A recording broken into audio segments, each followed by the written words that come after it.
So we got 3 core movements today with progressions that you need to be including in your program. He's sliding back into the hinge while keeping that active participant of his core, creating tension every step he takes, managing that impulse as he walks. This is just an inverted plank. If I take his body completely and put it on the ground, we're gonna start out with the plank. I think all of us here have done a plank, but we do it a little bit different. Let's go down to all fours. DJ's setting up in this plank position. Elbows on the ground, feet about shoulder width apart. The setup is all the same. I'm thinking about feet slightly apart just so I can get a little bit of involvement of squeezing my glutes, active flexion, squeezing my abs, so I'm pulling my ribs down to my pelvis, trying to close this short position on the backside. I have this flat tabletop across the back. As he's doing his breaths, I'm going to cue him to not let his lower back dip. He's trying to keep this tall, flat back position, squeezing glutes, squeezing lats. Everything's kind of involved from a full body setup, but here's the layer of nuance that we've found to be really effective, and that's the breath that he's doing. He's not passively hanging out with this plank. He's going to give me 5 heavy breaths. So big in through the nose, long, forceful exhale. And as he's exhaling, he's really trying to tighten up the front side of his body. Big inhale, forceful exhale. He is an active participant in this plank now. He's not just hanging out here for time, scrolling on his phone. He's really getting the most out of this exercise to really develop and create some tension and awareness with all those tissues throughout his torso. Higher intent, higher intent. One more. Forceful. Body shaking, nervous system stress, really creating a lot of load and tension from this setup. But when it comes to the plank, we can go foot up, we can kind of play with our quad setup by lifting an arm, lifting a leg. But what I really like to do is go with a goblet carry, so really changing the position completely. And what I mean by a goblet setup is him holding a dumbbell or a kettlebell, but when I think about DJ, this is just an inverted plank. If I take his body completely and put it on the ground, this is just a plank, but now we have a movement of locomotion. He's propelling himself across the floor. There's more stability required because every footstep he takes, he has to manage that impulse. He has to squeeze his glute as he's using locomotion to get across the body, to get across the floor, and from there he's just walking. So let's kind of go with this goblet setup. Obviously, we need to have a high enough weight to kind of elicit tension and elicit that response, but the closer you hold the weight to your body, obviously it'll be a little bit easier as well as the weight. The second DJ starts to extend that weight away from his body, that tension starts to ramp up quite a bit, and he's really challenging his posture, his hips, his core, and I look at this as this is just a plank. This is a plank adding in locomotion. This is a plank adding in a layer of tension, a layer of strength, really connecting the dots with full body movement. Perfect. Where do you feel that at, DJ? Well, now I'm out of breath. That's the point. Yeah. Core, glutes. I'm not feeling anything in my lower back, and it's really because I'm trying to match. I'm trying to make my lower back rigid.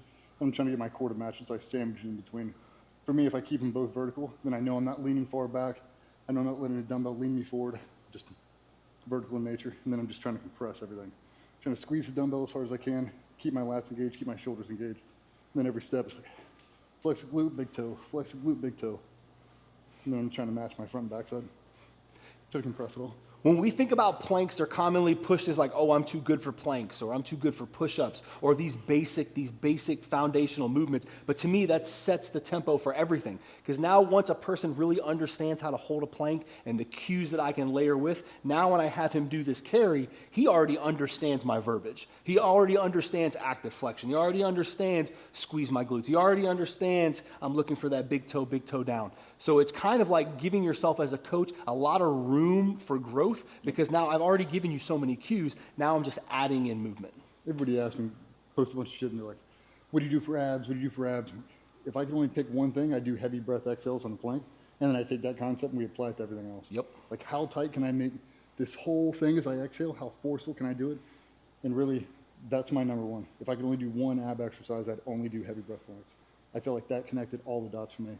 With, if I'm bracing for a bench press or a big squat, just how much tension you can actually create when that's all you focus on. Yep. Like, plank's a very basic movement, and everybody does it. How hard can I make that plank? Those 5 right there, I couldn't get 10 like that. Like, it's exhausting. That should be the point. When I think about the words we choose, DJ said basic, I even said basic as well, but I think basic takes away from the novelty of that movement. It is a foundational movement that you can truly start someone from ground one. Like, where do I start? Start with the plank, start with a push-up, start with a pull-up, start with these basic foundational movements, and then create layers of nuance going up. Absolutely. Number two would be something like a lateral plank. I guarantee most people that are following a programming are doing something like this, challenging the lateral flexion extension with an isometric with this lateral bridge. He has his feet kind of up. He's on the inside edge or the outside edge of his foot. He's pushing his hips forward, so we have that hip extension, squeezing his glutes. He's keeping his ribs down. He's pushing his hips forward, squeezing his glutes, trying to make the most out of this movement. He's protecting his shoulder by keeping his elbow underneath that. He has a little bit of tension on this lat and the serratus here, kind of holding this isometric, stacked straight up to the ceiling with his head straight. We can hold this for time, but I also like to do this with that breath protocol. Let me get 3 heavy breaths, DJ. Now he's exhaling, unlike the plank where I can just kind of push it back to the spine. Now I'm pushing it back to the spine, but I'm also trying to prevent this dipping from occurring. So I'm still holding this isometric on this lateral extended flex position, and he's just holding this bridge, trying to get the most out of this movement. His body's shaking, his body temperature's going up, he's starting to sweat a little bit. I'm really ramping up a warm-up with something like this. That helps you with those? What? Something I imagine I'm going through there when I'm trying to find that stability, that tension. As I go to exhale, I imagine I'm taking the inside of my lat and like mid-thigh, almost down my T-band, and I try to squeeze them together to almost make a... So you're thinking about trying to close that space. I am. I'm trying to bring it in like half an inch. So from that spot to mid-thigh, I'm trying to squeeze as much as I can, as much tension from the serratus. Try to compress it all from there. When I do that, it helps me find rigidity, but I smoke out so much faster. Are you thinking close the space, or are you lifting your hip, or you're thinking trying to close your space and stay? Lifting up, I'm trying to find that neutral ground where my hips aren't going to drop past. Then I try to take those 2 points and try to compress them. Flex them in as much as I can. When it comes to body awareness, DJ's kind of hit the nail on the head there. He's trying to find ways to create tension, and that's why we use the ground. He's using the ground by gripping his elbow in, that subtle nuance of, you don't really see it happening in the video, but he's taking his elbow and he's kind of like creating tension, trying to like wedge it and pry underneath to give him that, to hold that position. He's not just like, oh, I'm going to lift my hip or I'm going to do this. You're getting it from the floor, that compression that you said. Yeah, it's much different than just stacking on top of my arm, just bracing. Just hold it for 5 minutes. I'm dragging my arm in as much as I can to try to get that lat flexion, everything, and then really just try to compress, like how tight can I make this? Squeeze as hard as I can. Now how rigid can I be?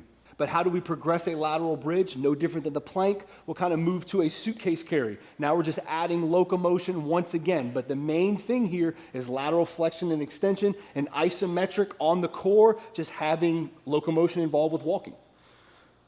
I think most people would say this is a pretty functional exercise when it comes to carrying an object, but our cues are exactly the same. I'm thinking about ribs down, my pelvis underneath me, I'm squeezing my glutes. As he walks across the floor, he has good toe extension, driving that big toe every step he takes. He's trying to keep his shoulders parallel to the ground, his hips parallel to the ground. I don't want that spine drifting to the side. So now, unlike the floor where we had that closed chain setup, DJ doesn't have that opportunity now. This is more of an open chain upper body movement. So now he definitely has to dial up the intent with his upper body of creating tension every step he takes, managing that impulse as he walks, trying to keep his pelvis, his shoulders square to each other, spine where it's at without drifting laterally side to side.